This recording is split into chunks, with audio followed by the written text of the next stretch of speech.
درود پاک کب کب کہاں کہاں اور کیسے کیسے کام آتا ہے۔ ایک بہت ہی خوبصورت واقعہ، بڑا ایمان افروز واقعہ ہے جو میں آپ کے سامنے پیش کرتا ہوں۔ ایک دوست نے اپنے ایک دوسرے دوست کو قرض دیا، اور جب اس نے قرض دیا تو وہ قرض ایک بڑی اماؤنٹ تھی، 3000 دینار۔ وہ ٹائم آ گیا جب اس ٹائم وہ قرض لینے کے لیے اپنے دوست کے پاس گیا کہ بھائی مجھے میرے پیسے واپس دو، تو اس نے کہا کہ پیسے تو نہیں ہے میرے پاس، میں کولیپس ہو گیا ہوں، بزنس اب میرا ختم ہو گیا ہے، میں تمہاری رقم نہیں دے سکتا۔ اس نے ایک اور ٹائم دے دیا اسے کہ ٹھیک ہے اب اتنے وقت دنوں کے بعد میں دے دوں گا۔ وہ ٹائم بھی گزر گیا، اور جب وہ ٹائم بھی گزر گیا تو اس کے بعد اس دوست نے کہا کہ اب تو پیسے دے دو بھائی، میرا ٹائم پورا ہو گیا ہے۔ پھر نہ دے سکا ٹائم۔ آخر کار معاملہ جو ہے وہ کورٹ میں چلا گیا، قاضی کے پاس چلا گیا۔ اب قاضی نے جس کو پیسے دینے تھے اس کو بلایا اور کہا کہ بھائی آپ کو اس کے پیسے دینے ہیں؟ کہتا ہے ہاں پیسے تو دینے ہیں۔ تو کہا پھر دیتے کیوں نہیں ہو؟ کہا پیسے ہیں ہی نہیں، کاروبار ہی ختم ہو گیا ہے، قرضہ تو لیا تھا، اب میرے پاس بچا ہی کچھ نہیں ہے۔ تو کہا اچھا اب یہ بتاؤ کہ کب دو گے، کیسے دو گے؟ اس نے کہا بس میرے پاس پیسے ہی نہیں ہیں۔ تو کہا اب تمہارے پاس 30 دن کا ٹائم ہے، 30 ڈیز میں یا تو اس کے پیسے لوٹا دو یا 30 دن کے بعد تمہیں قید کر دیا جائے گا۔ یہ شخص اب گھر آیا، پیسے تو تھے نہیں، مگر شاید علماء نے لکھا کتابوں میں، یہ واقعہ کئی بڑی بڑی کتابوں میں لکھا اور درود پاک کے فضائل کی بڑی بڑی کتابوں میں لکھا، اور اس شخص نے سوچا کہ اس نے ایک حدیث پاک پڑھی ہوئی تھی کہ جس میں نبی پاک علیہ الصلوۃ والسلام نے فرمایا ہے، جس کا مضمون ہے کہ جو شخص پریشان ہو، مصیبت زدہ ہو، اسے چاہیے کہ مجھ پر کثرت سے درود پاک پڑھے، کیونکہ درود پڑھنا مصیبتوں اور پریشانیوں کو لے جاتا ہے۔ اب اس عاشق رسول نے سوچا اور تو کچھ ہے نہیں، اب میں درود پاک پڑھنا شروع کرتا ہوں۔ صبح سے لے کر شام تک وہ درود پاک پڑھنے لگ گیا۔ 27 دن گزر گئے، only 3 days left، 3 دن باقی تھے قاضی کے پاس جانے میں۔ 27 دن گزر گئے درود پڑھتے پڑھتے۔ جب 28ویں رات آئی تو آنکھیں تو بند ہوئیں، مگر خواب میں اسے ایک آواز آئی، گھبراؤ نہیں، تمہارا قرضہ ادا کر دیا جائے گا، تمہارا مسئلہ سالو ہو جائے گا۔ صبح اٹھتا ہے، درود پاک پڑھ رہا ہے، مگر کہتا ہے یہ آواز سے تو مسئلہ حل نہیں ہوگا، پیغام کیا ہے اسے سمجھ نہ آیا۔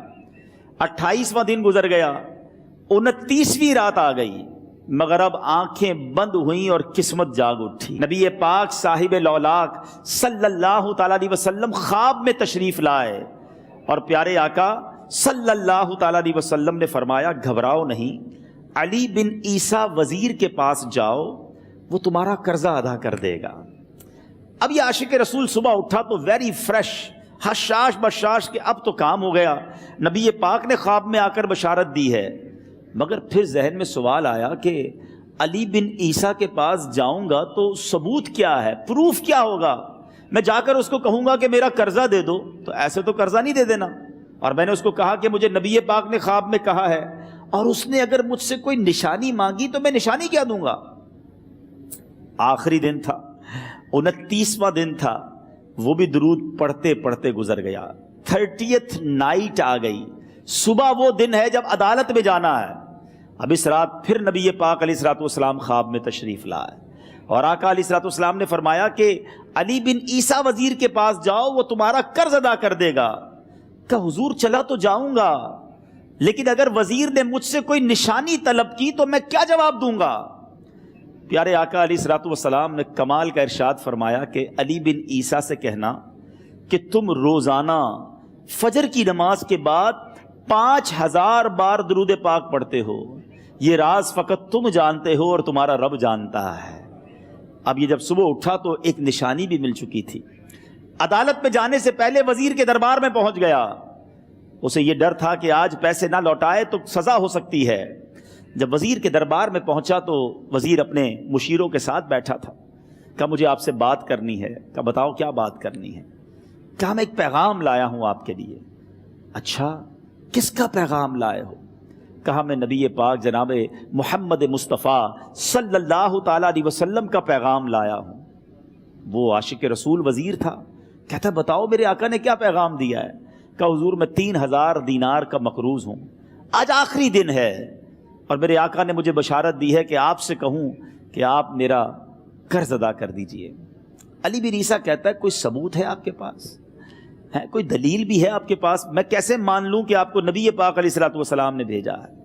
عاشق رسول کہتا ہے خالی ہاتھ نہیں آیا، میرے آقا نے مجھے دلیل بھی عطا فرمائی ہے، مجھے ایک ایویڈنس بھی دیا ہے، اور پروف یہ ہے حضور کہ آپ روزانہ صبح فجر کی نماز کے بعد نبی پاک صلی اللہ تعالیٰ علیہ وسلم کی بارگاہ میں درود و سلام کا نذرانہ پیش کرتے ہیں۔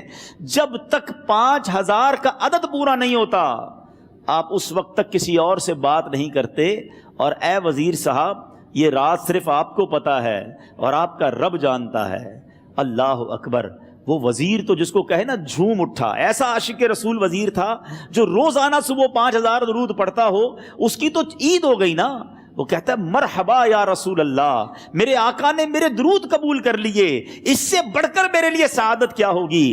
اب یہ وزیر اپنی سیٹ سے اٹھتا ہے، اپنے کمرے میں جاتا ہے، تھوڑی دیر بعد واپس آ کر اس عاشق رسول کے ہاتھ میں 3000 دینار رکھ کر کہتا ہے حضور پہلے 3000 دینار تو نبی پاک کا حکم کی میں ادب سے بجا لاتا ہوں، میرے آقا نے جو حکم فرمایا یہ 3000 دینار آپ کو پیش کرتا ہوں، حضور ایک اور 3000 دینار لیجئے۔ میرے گھر آپ آئے، اتنی اچھی خبر سنائی، آپ نے قدم رنجا فرمایا، یہ 3000 اس کا نذرانہ ہے، اور ایسا کیجئے 3000 اور لیجئے، اس سے اپنے بچوں کے لیے کچھ چھوٹا موٹا کام شروع کیجئے، اور ایک وعدہ کر کے جائیے آج کے بعد زندگی میں آپ کو جب بھی کوئی کام پڑے میں آپ کا بھائی ہوں، مجھے یہ خدمت کا موقع دیجئے گا۔ اللہ اکبر۔ وہ مقروض جو ایک رات پہلے 3000 دینار کا مقروض تھا، ہو سکتا ہے اس کے بیک آف مائنڈ یہ بھی چل رہا ہو کہ اب شاید کل میں نے جیل میں جا کر، عدالت میں جا کر گرفتاری دے کر جیل میں جانا ہے، مگر اب 9000 دینار ہاتھ میں ہیں۔ عاشق رسول جھومتا ہوا نبی پاک کی یاد میں گھومتا ہوا اب عدالت میں پہنچا۔ عدالت میں everybody expecting over there کہ آج اس نے آنا ہے اور آ کر کہنا یہی ہے کہ پیسے تو نہیں ہیں، گرفتار کر لو، مگر جا کر اس عاشق رسول نے 3000 دینار جج صاحب کے ہاتھ میں رکھ دیے۔ قاضی کہتا ہے پہلے تو یہ بتاؤ پیسے آئے کدھر سے؟ تم تو کہتے تھے غریب ہوں، تم تو کہتے تھے کاروبار نہیں ہے، ایک مہینے میں اتنی بڑی رقم کا انتظام کیسے ہو گیا؟ سبحان اللہ۔ اس عاشق رسول نے گویا زبان حال سے یہ کہا ہوگا کہ یہ تو کرم ہے ان کا، ورنہ مجھ میں تو ایسی بات نہیں، اتنا دیا سرکار نے مجھ کو، اتنی میری اوقات نہیں۔ اس نے وہ پورا واقعہ بھری عدالت میں سنا دیا۔ اللہ اکبر۔ میرے پیارے اسلامی بھائیوں ذرا سوچو پہلے زمانے میں کیسے عاشقان رسول ہوا کرتے تھے، وہ جج، وہ قاضی بھی کیسا سرکار علیہ الصلوۃ والسلام کا عاشق تھا۔